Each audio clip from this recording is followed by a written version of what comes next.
Am I the a-hole for paying for my bio daughter's wedding, but not my stepdaughter's because of how she acts and treats me?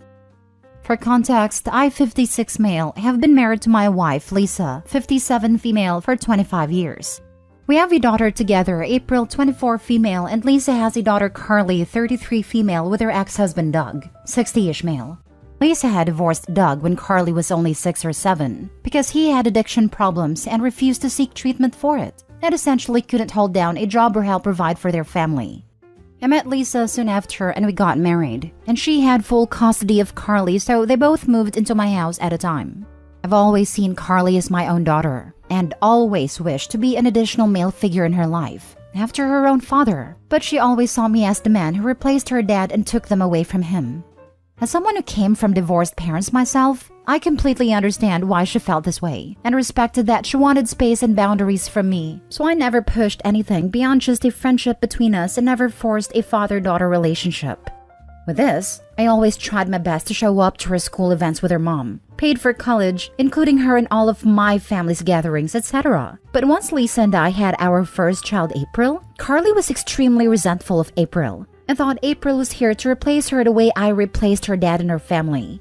She would often bully April when they were kids, and we had to put them both in therapy to finally work things out.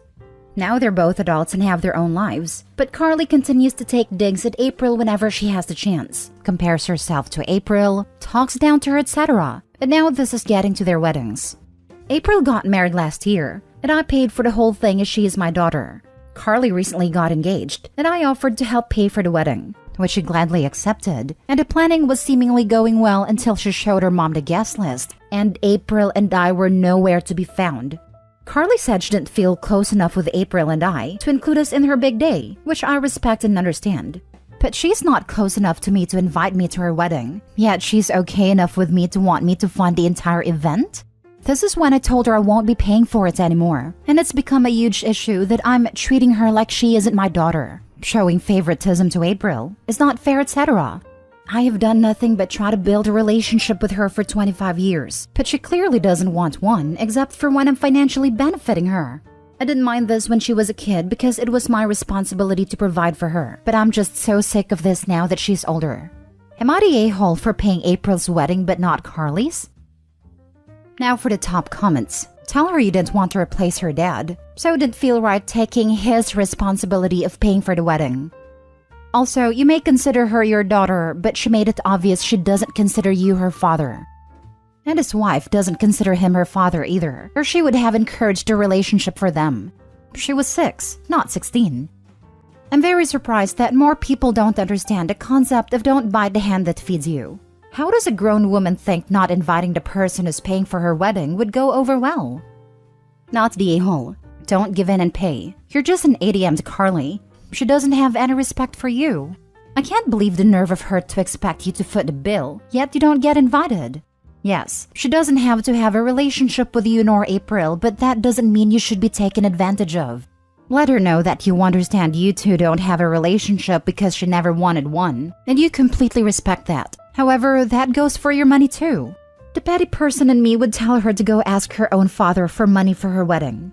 Where is your wife in all this? Does she approve of Carly's behavior? Is she pressuring you to pay? My wife is just really upset. Not with just the wedding, but the way Carly has rejected me over the years, and that has gotten to this point. She wants Carly to invite April and I and then have me pay if I get invited. But I think the damage has been done by now to even reconsider helping. Next story. Am I the a-hole for telling my daughter she shouldn't be shocked at getting less money gifted for her wedding than her sister received? I have 2 daughters, Maddie 30 and Jess 28. They're both beautiful young women with a lot going for them. Maddie got married in summer 2021 while Jess got married this past December. Maddie always wanted the traditional large wedding with the whole extended family and a big reception. She ended up having about 150 guests attend, and it was a blast. Jess, however, always wanted something more low-key, which suited her personality better. She doesn't love being the center of attention, and said many times how she thinks spending a ton of money in one day is unreasonable, which is fair. From the time they were little, my spouse and I saw that coming and were okay with it. Planning Maddie's was a lot, so we were honestly a little relieved when she told us. She had a very small wedding, but then rented out a space for a celebration a week after that she invited relatives to. due to a few factors, which I believe would be doing it in the winter versus summer, not inviting people to the real wedding, and just being less of a social person her whole life than Maddie. Not as many relatives attended Jess's event. We have a large extended family, but only about 1/3 of the relatives who went to Maddie's wedding attended Jess's event. She also didn't receive nearly as much money gifted. Maddie told us from family that her husband and her got about $25K, which they put towards a down payment, while Jess got some money but just a few thousand, mostly from her grandparents. Jess was complaining about it this weekend and saying how the favoritism that Maddie got was unfair. Said that it's proof that a family doesn't care about her, and to be honest, she was sounding a little bratty. I told her she shouldn't be surprised that people she chose not to include in her actual wedding weren't willing to travel to the other event or be as generous, and that she should be grateful people came at all, and that her parents paid for everything. I told her for having no expenses and still getting a few $1,000s, she should be thankful. Jess did not take that well and called me an a-hole and has been very, very upset. I personally think she's being a little over-dramatic and will get over it, but Maddie told me I was being a little harsh even if what I said was true. Am I the a-hole? To answer the common question, for Jess's event, we rented out a restaurant's event space. There were drinks and hors d'oeuvres, but it was not a traditional wedding reception, as in no full meal, dancing, no DJ/band, no wedding party speeches or anything like that. This was exactly what she wanted, and my spouse and I paid for it entirely. Info: how much did you personally give Maddie and Jess? Did you help pay for both weddings as well? We did not give a cash gift to either, but paid for Jess's entire event. Maddie's wedding was paid through a combination of me and my spouse, her husband's parents, and Maddie and her husband. Not the a-hole. Why would your family give money to a couple who didn't invite them to the wedding? The cash gift was just that, a gift. They're lucky to have received more than they spent on the wedding, which was paid for by parents. This is what I was trying to tell Jess when she told us this plan. I told her I support it if that's what she wants, but she should be aware that it's very possible invitees won't treat it with the reverence and expectation of being invited to a wedding, and the turnout is likely to reflect that. Not the a-hole. Who seriously cries because they only got a few thousand as wedding money? That's very spoiled and ungrateful. I can see why fewer people came and gifted her money. A massive part of this was missed off the OP. From reading the comments, only about 10 people were invited to the wedding and the rest were invited to a celebration dinner at a restaurant on another day. Jess is seriously the a-hole. A celebration dinner isn't a wedding, and I don't imagine those attending really thought about giving a wedding-style present. This isn't about favoritism. This is about two different events receiving different gifts. And it wasn't even a dinner, just drinks and appetizers. You don't give a wedding-type gift for some snacks this normal. To expect wedding-type gifts for a non-wedding / just a celebration is warped thinking. Next story. Am I the a-hole for refusing to let my sister wear my wedding dress, even though I never actually wore it? I, 28 female, was 15 weeks pregnant when lost my fiancé. He had been in an accident at his bachelor party and experienced a traumatic brain injury. He was in a coma for a while, but it was pretty clear immediately after the accident that he likely wouldn't recover at all. I was obviously heartbroken for a lot of reasons, but something that particularly haunted me was feeling like our child would never have anything from their father. He wasn't very materialistic, so I didn't really have any sentimental items of his to pass on. The only thing I have is my dress. It's not traditional, but he picked the wedding dress. We saw it when we were at a second-hand shop looking for cheap furniture. He said that when he imagined our wedding, he imagined me in a dress like that one. My mother-in-law had it preserved for me after his funeral, and I decided that when my child got old enough, it would be theirs. The baby is a boy, and is 4 now, so I don't think he'll be wearing the dress. But if he does, that's fine. Lol. If he gets engaged to someone and that person wants to wear it, I'd be alright with that too. Now, my sister Faith, 25 female, is getting married in the fall. She called me a few days ago and asked if she would be able to wear my dress for her wedding. I explained to her why I wasn't comfortable with letting her use it, as I planned to pass it down to my son since his father chose it. She said that she doubted my son would ever actually wear the thing, and that I'm doing my fiancé an injustice by letting the dress he picked sit in a box collecting dust. I told her again that I wouldn't be letting her borrow it, and then hung up. Our mom called me and said that my sister is hurt because she had her heart set on that dress, and she wanted to share this special moment with me. I said that I'd be willing to go dress shopping with her, and we can have a special moment then. But my mother told me that I'm being selfish and that I should be happy that someone will actually get to walk down the aisle in my dress. Still though, I told her I wasn't changing my mind. Most of my family saying it's unfortunate I never got to wear it, but that I should be happy my sister wants to. I'm not really second-guessing my decision, but I'm feeling a little guilty about it. I just want some unbiased opinions on this. Edited to add, when we were going through the wedding preparations, my sister was there when I tried on the dress after it was altered. She's into vintage fashion, and she said she really loved the style of the dress, and pointed out that it was probably worth more than my fiancé paid for it. It's possible that a driving factor behind her having her heart set on it is because it happens to fit into her interests, but I don't know. Also, my son and I visit my mother-in-law almost every weekend, so I might just bring the dress over there with me and ask her to keep it for me. Now for the comments. Not the a-hole. I think what you are saving that dress for is beautiful in itself. I'm sure your child will think so too when he's older. There are millions of wedding dresses to choose from. She doesn't need that one. Thank you. I hope he'll think that too. I wish I could give him more than just a dress and memories, but I'm glad he'll be able to have a connection to his dad through something he found beauty in when he was here. I fear that if you were to give in to your sister's demands, the second you hand it to her, the likelihood of you seeing it again would be slim. She would claim it as hers, and that she would want to pass down to her kids. Your sister also most likely doesn't want it for sentimental reasons, but to get a free dress. Your family's being heartless. Do not give her that dress. I would also suggest storing it in a safe place that your family can't reach, so they can't attempt to take it from you.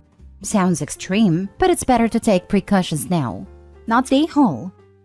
Yep, my mother's sister-in-law did return my mom's dress, but the whole outfit was damaged.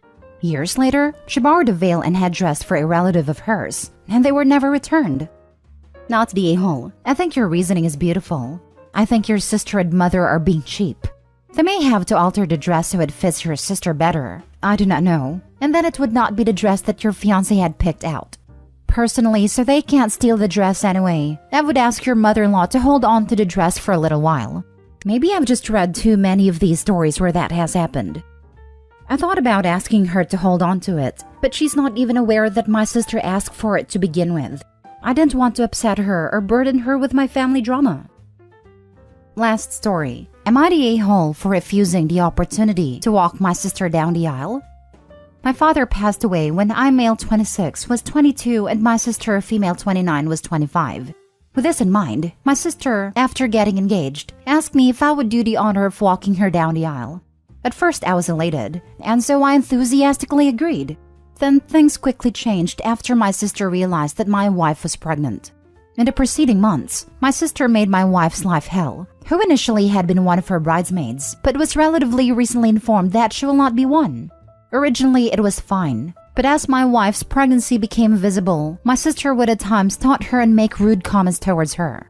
During her bachelorette party just a few days ago, she even yelled at her because she was ruining her fun by being too distracting and not drinking. I kid you not. The ensuing onslaught resulted in my wife being removed as one of her bridesmaids.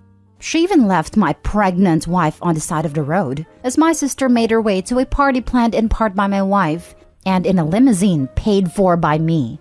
This coupled with the fact that she had asked me recently to ask my wife to stay at home because her pregnancy will take attention away from her on her special day, just broke me. I called her up yesterday after I found out what she said to my wife, and I told her that I will not be attending the wedding and that she will have to find someone else to walk her down the aisle. That's when the calls began. Everyone has been calling me, telling me that I am overreacting and that I am intentionally trying to sabotage her wedding. She even called to yell at me and told me she had always hated that witch while referring to my wife. I told her to get lost, of course. My mother has been extremely sympathetic towards my wife and she agrees with me. My wife has been crying over this and she has herself received an onslaught of messages. I blocked all of my relatives, except my mother, of course, and am planning a trip to Disneyland for my wife and I on the day of my sister's wedding, as I already booked the days off from work, and Disney is where my wife and I went on our first date, when we live in LA. This news has started its own onslaught. Nevertheless, am I the a-hole? Not the a-hole. Your sister made it impossible for you to participate in the wedding. Boy, no kidding. OP, write a list of what your sister has said and done to your wife, and then a follow-up call where she said she always hated that witch, and send it out to everyone who's contacted you to berate you. I'm so sick of these bridezillas who feel they can say and do anything because it's their special day. Whoa. Not a-hole, but has your sister been like this before? This sounds like it's beyond bridezilla. I was thinking this sounds like it's about way more than a pregnancy. Info, did the two not get along before? Definitely not the a-hole because you don't have to attend any event you don't want. Your reasons are valid, and I'm wondering what your family, the ones texting you, have been told if they're not siding with you. You don't owe anything to your elder sister just because you're a man, and your dad isn't there. Your sister sabotaged her own wedding. I'm surprised that the other bridesmaid didn't pull out, and that the groom still intends to marry her. Maybe they are birds of a feather. Of course, he may not have been told the truth of why he pulled out. Who leaves a pregnant woman out on a sidewalk and blames her for being a party pooper because she will not drink? A distraction for showing her bump? The whole wedding party on the bride's side are such a-holes for allowing this bullying too. There's a line where even the bride has to be told to stop. Not a-hole,